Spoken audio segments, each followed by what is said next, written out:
Droite perpendiculaire et parallèle. Propriété 1. Dans la première activité, A, B et C sont 3 points non alignés. On va tracer la droite D perpendiculaire en A à la droite AB. On trace la droite AB, puis la perpendiculaire à la droite AB en A. Pour tracer la droite D1 perpendiculaire à la droite BC en C, on trace d'abord la droite BC, puis la perpendiculaire à la droite BC en C. Comment sont les deux droites D et D1? D et D1 sont séquentes. Dans la deuxième activité, les 3 points A, B et C sont alignés. On trace d'abord la droite D perpendiculaire à AB en A, puis la droite D1 qui passe par le point C, mais qui n'est pas perpendiculaire à la droite BC. Les deux droites D et D1 sont séquentes. Dans la troisième activité, les 3 points A, B et C sont alignés. On trace la droite D perpendiculaire à AB en A, puis la droite D1 perpendiculaire à la droite BC en C. Dans cette figure, les deux droites D et D1 sont parallèles. Elles ne sont pas séquentes. Voilà les 3 figures déjà tracées. Dans les figures 1 et 2, les droites D et D1 ne sont pas parallèles. Mais dans la figure 3, les droites D et D1 sont parallèles. Pourquoi? Dans la figure 3, où les droites D et D1 sont parallèles, on a la droite D est perpendiculaire à la droite AB.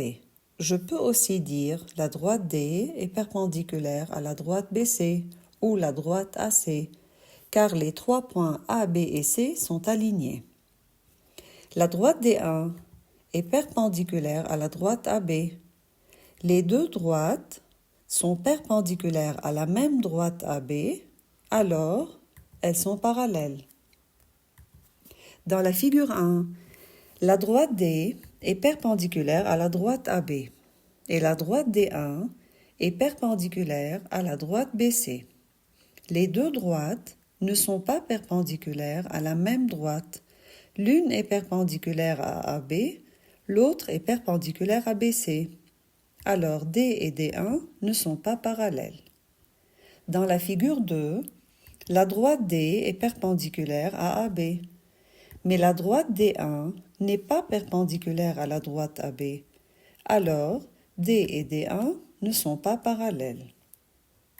Alors, si deux droites sont perpendiculaires à une même troisième, alors elles sont parallèles. Application. Dans cette figure, on a la droite X et la droite Y sont perpendiculaires à la même droite D, par hypothèse. Alors, elles sont parallèles. Si deux droites sont perpendiculaires à une même troisième, alors elles sont parallèles.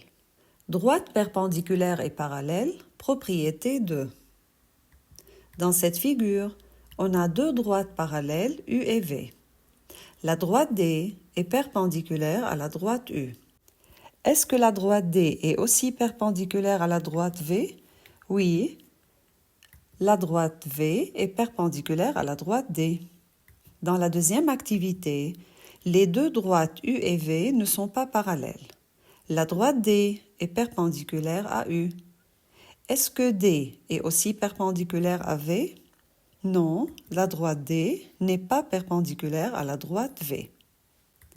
Observez les deux figures déjà tracées.